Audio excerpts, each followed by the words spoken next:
عقیدت سے، انتہائی عاجزی سے، انتہائی انکساری سے راستے پر چلنے کی کوشش کی جاتی ہے، اور بغیر محبت کے اللہ کی رضا بھی حاصل نہیں کی جاتی۔ اور محبت کو کس انداز میں نمایاں کیا، کس نے، ہمارے پاس فریم آف ریفرنس کیا ہے کہ اللہ کے نبی سے محبت کرنے کا حق کس نے اور کس انداز میں ادا کیا؟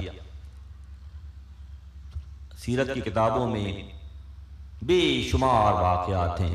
جب محبت دل میں لے کر اس کو پڑھا جائے گا تو گوشے نمایاں ہو جائیں گے۔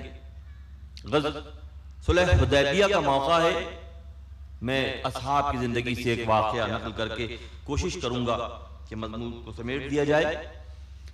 صلح حدیبیہ کا واقعہ ہے، عثمان غنی مکہ مکرمہ جاتے ہیں اور وہاں ان کو روک لیا جاتا ہے،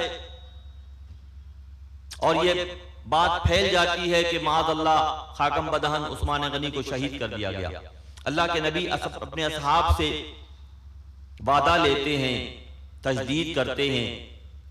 یہ سلسلہ یہاں ہو رہا ہے کہ اتنے میں ایک شخص جو عروہ بن مسعود ثقفی جس کا نام ہے، وہ قریش کی جانب سے نیگوشیشن کے لیے نبی صلی اللہ علیہ وسلم کے پاس آتا ہے کہ گفت و شنید کر کے اس مسئلے کو حل کیا جائے۔ انتہائی تجربہ کار ہوتا ہے، بہت ماہر ہوتا ہے، کہ میں جاتا ہوں، میں جا کے ان سے بات کرتا ہوں کہ معاملہ کو سیٹل ہو جائے۔ جب وہ آتا ہے تو اللہ کے نبی احمد مجتبی محمد مصطفیٰ صلی اللہ علیہ وسلم اصحاب کو حکم دیتے ہیں کہ مجھے وضو تازہ کرنے کی ضرورت محسوس ہو رہی ہے۔ ایک لوٹے میں پانی کا انتظام کیا جاتا ہے۔ اللہ کے نبی ایک اونچی چٹان پر تشریف فرما ہوتے ہیں، وضو کی تیاری کی جاتی ہے۔ جب پانی ہاتھوں پر گرایا جاتا ہے تو اصحاب کا معاملہ یہ ہے کہ جو نبی کے ساتھ ہیں اور کس انداز سے نبی سے محبت کرتے ہیں کہ آپ کے وضو کا پانی کوئی لیتا ہے تو داڑھی پر ملتا ہے، کوئی اپنے چہرے پر ملتا ہے، کوئی اپنے سینے پر ملتا ہے، کوئی اپنی پیشانی پر ملتا ہے۔ وہ پانی جسے نبی صلی اللہ علیہ وسلم نے وضو کیا، ایک قطرہ پانی زمین پر نہ گرا، سارا کا سارا پانی اصحاب نے اپنے اجسام پر مل لیا۔ تو عروہ بن مسعود ثقفی نے جب یہ منظر دیکھا تو جا کے اس نے قریش کے سرداروں سے کہا کہ تمہاری مت ماری گئی ہے، تمہارا دماغ خراب ہو گیا ہے، تم اس قوم سے لڑنے کا ارادہ کر رہے ہو جو اپنے نبی کے وضو کا پانی زمین پر نہیں گرنے دیتے، تو کیا تمہارا خیال ہے کہ وہ ان کا خون بہنے دیں گے؟ یہ اصحاب کی اتباع کی کیفیت ہے، یہ اصحاب کی نبی سے محبت کی کیفیت ہے، یہ اصحاب کی اللہ کے نبی پر اپنے آپ کو نثار کرنے کی کیفیت ہے۔ کہاں ہے وہ جذبے؟ کہاں ہے وہ جذبے؟ کیوں سر پڑ گئے؟ کیوں اجاگر نہیں کیا جا رہا ہے؟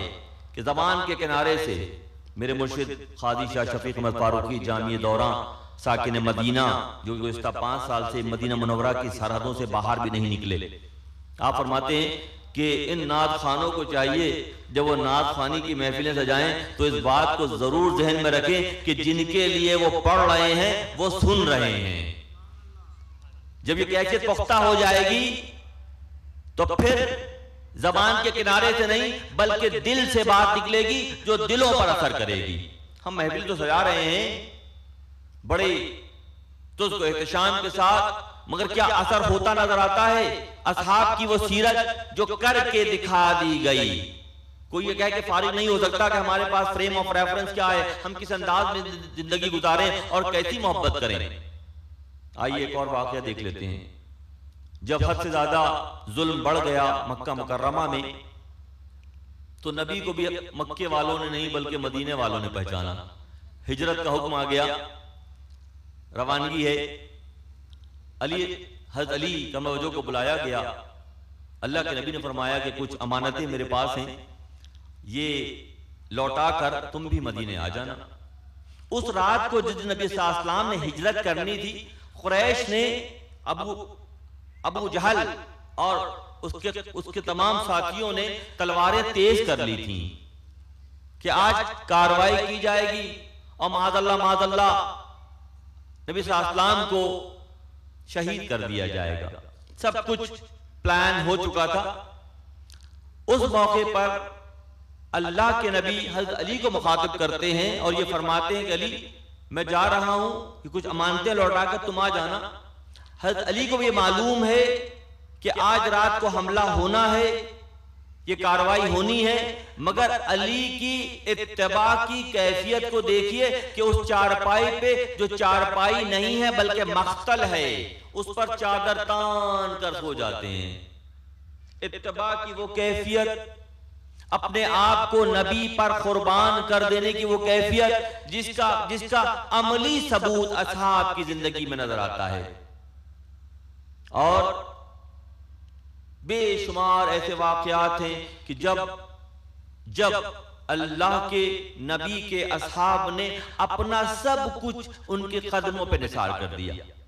ایک اور اتباع کی کیفیت، غزوہ تبوک کا موقع ہے، اللہ کے نبی نے غزوے کے مصارف کے لیے، یہ نوازنے کا طریقہ ہے، دراصل یہ نوازنے کا طریقہ ہے، یہ فضیلتیں بخشنے کا طریقہ ہے۔ اگر غزوہ بدر کے موقع پر آسمان سے فرشتوں کا نزول ہو سکتا تھا تو غزوہ تبوک کے موقع پہ بہت کچھ ہو سکتا تھا، مگر تا قیامت تک کے لیے نشانی بنا